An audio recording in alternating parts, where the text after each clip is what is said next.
There are at least one of two rules that most FNAF fan games follow. Number 1. The animatronics are possessed by the souls of the children. Number 2. The animatronics stop moving at 6 AM. One particular FNAF fan game that really stood out to me with not only its atmosphere and gameplay, but its story and how it subverted my expectations. And that game was Freddy's Reanimated. You play as yourself. The game literally asks you for a name, which sounds like a pointless feature, but you'll realize why it's so important. On your first night, the phone guy tells you that you'll only work 5 nights because the place is getting demolished. He also mentions that you can flash the room, but he doesn't really know what it does or why it even exists. Bonnie is the first animatronic you'll face. He walks up to your window and you have to close the blinds and wait till he leaves. What this game does really well is making you feel powerless. A lot of FNAF fan games use a fundamental mechanic where the player is mostly powerless, but here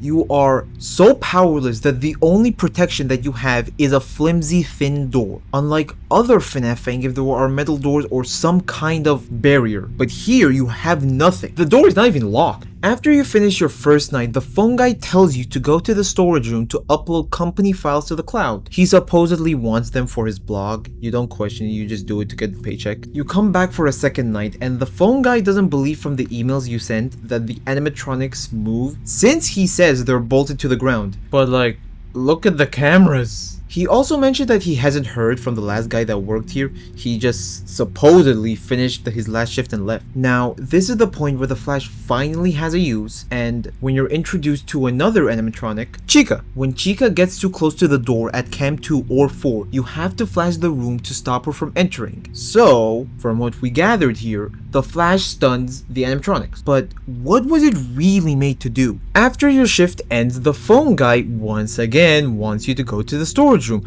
to reset the power grid from the computer. A unique aesthetic that I really like from this game is that it uses the Windows 7 UI. It really shows that this place is old and forgotten without directly pointing it out. It's a good thing that the animatronics stop moving at 6 AM so you can take all the time.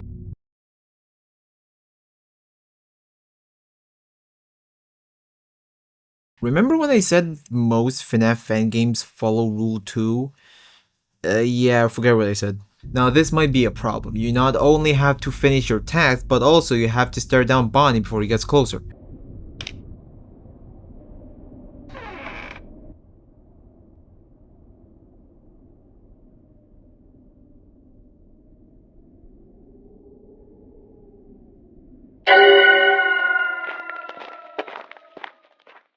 So you're probably thinking, how can they still move after 6 AM and why haven't they killed you yet? It's obvious that Bonnie and Chica had all the chances to kill you, but they just didn't. It actually seemed like they were taunting you. On the next night, the phone guy said that you really shouldn't ask how they're moving, you should ask why they're moving. The phone guy has a story to tell you, but he'll wait to tell you tomorrow. Sparky is the newest addition to the crew. When he barks, he moves to a random room and hides from the camera, and you have to flash him to get him back to the stage. After you finish your shift, guess what the phone guy wants you to do? Yep, storage room again. But this time you have to reset the cameras. This part is especially harder than the others because, as you can see, the bar gradually goes down if you don't keep holding down the mouse. And when you have a 10-foot animatronic waiting to kill you when you look the other way, you can see how this might be a problem. As you're resetting the cameras, you can see Chica out of her stage, just standing there.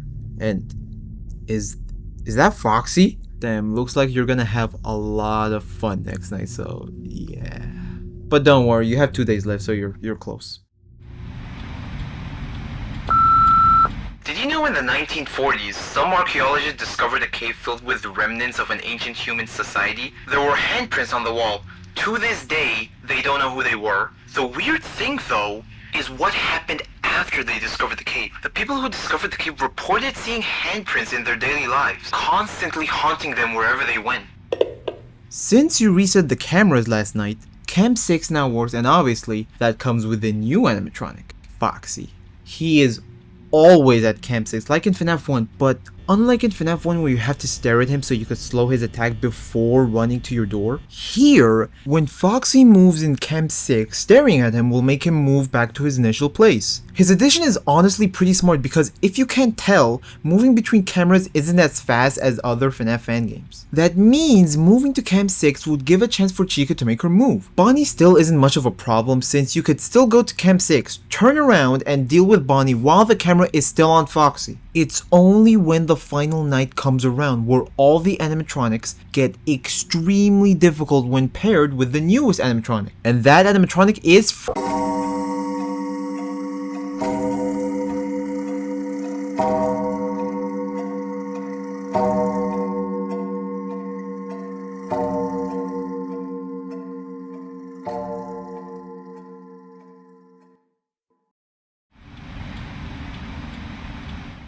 Take a wild guess what the phone guy wants you to do this time. Nope, not the storage room. This time, the ventilation room. The vents have been acting up, and since the demolition crew is coming this month, you have to fix it before they come.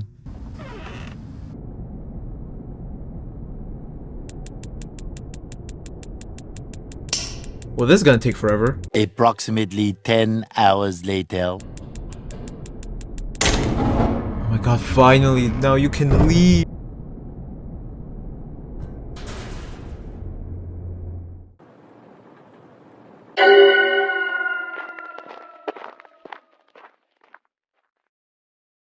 Tonight's the night, your last day before getting paid. The phone guy tells you that this place closed down for seemingly unknown reasons. There was a rumor circulating that someone stuffed children into mascots, but that's so unbelievable. Obviously, no one would believe that. Obviously. It gave people a reason to think that this place was haunted, and honestly, they weren't wrong. It's haunted by the past, and no one remembers them. With all the animatronics collectively trying to get to your office, there's one animatronic left. The big man himself, Freddy Fazbear. And this guy does not stop until he gets to your office. You have no way of stopping him. The only thing you can do is slow him down by flashing him. I have spent days trying to finish this night. This isn't a complaint of how hard the game is. I genuinely believe that this cast of animatronics has one of the most complementary dynamics in any FNAF fan game. Their mechanics are so harmonious to one another that once you get into the zone, it's a symphony. This night will force you to master the game. Every second used to find Sparky is another chance for Chica to attack, or Foxy to run, or Freddy to get closer to your office. Each animatronic is trying to get your attention so you could waste time for the other animatronics to make their move. It's all designed really well. After days of trying to reach 6 AM, it finally happens.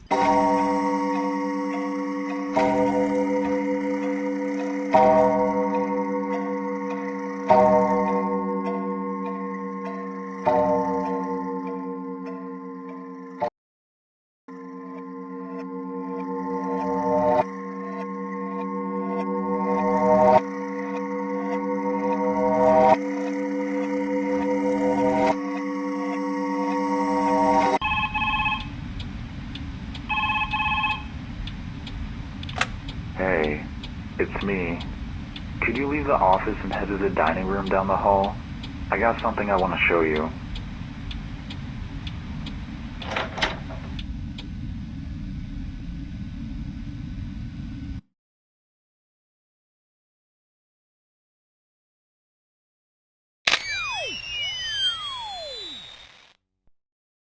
So, what does the flash do?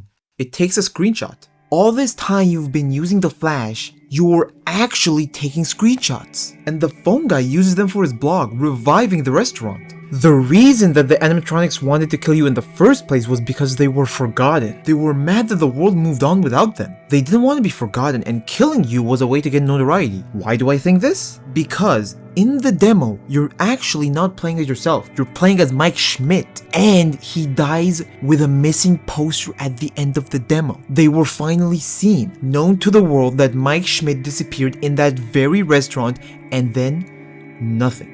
the notoriety faded and soon they had to do it again. But this time with you. That's why in the end of the full game, you can see that you escaped. They were about to kill you, but because of the blog, they were finally seen, this time cementing themselves as a forgotten 90s pizzeria on the internet. It's on the internet, so it's gonna stay there. They had no reason to kill you now, so they left you alone and the animatronics were able to rest. Now, you might be thinking, how did they know that the screenshot that we took was being sent on the internet?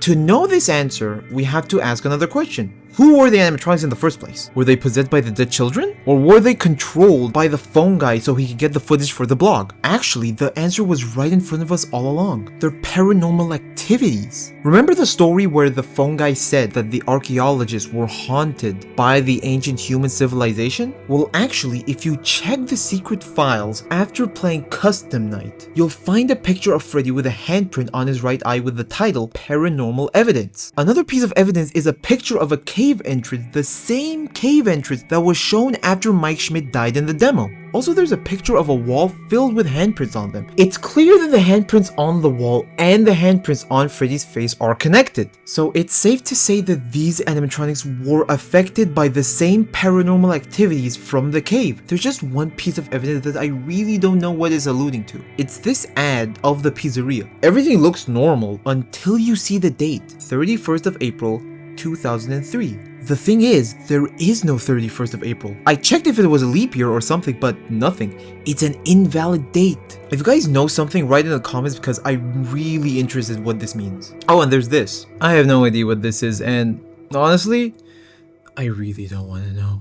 Also, a small detail that I really love is how the animatronics description corresponds to their actions in the game. This is also a way of the game showing and not telling, especially Freddy's description. Unlike them, he doesn't like to play with his victims. That explains why all the animatronics didn't instantly kill you like Bonnie or Chica after finishing the storage room. That's also why Freddy has the fastest jump scare. He gets the job done. He doesn't mess around. I really like the trajectory this game took. It didn't do anything groundbreaking, but it did something different. I really think that this game doesn't deserve a sequel. There are still a lot of answers that needs to be answered here, but at the same time, you don't technically need them. After you finish the game shows you who are the animatronics, what is this all about. You got these answers, but you won't find answers like, what is this picture of? What is that? What are these? Because a lot of FNAF fan games, they use details to the point that it kind of ruins the game, because when your game is solely hanged on the lore, it doesn't hold up. If people are solely playing the FNAF fan game just for the lore, it ruins the experience, because to hell of the gameplay, to hell of the designs, to hell of everything, lore is what matters, and that is not good. I'm not saying lore is bad in FNAF fan games, but for example, you make one FNAF fan game, and then I wanted questions. I have questions, but I'm not dying to know them. Like, I finished the game and I'm satisfied, but I had questions, and then you made a sequel to this game answering those questions that I really didn't need to know. It's bloat. It's basically bloat that you didn't need to know. And this game wasn't bloat at all. It specifically showed you everything that you needed to know, and that's fine. It didn't do anything groundbreaking. I'm not saying this game is like, oh, the most underrated FNAF fan game ever, or like they did something completely different, but you won't come out of the game and say like, holy shit, I just played peak. Freddy's Reanimated isn't the scariest FNAF fan game, nor does it have the best writing, but what it does have is subverting your expectations. There are no missing children, no serial killers, no deal with the devil. It is simply different, and I think that is something that shouldn't be overlooked.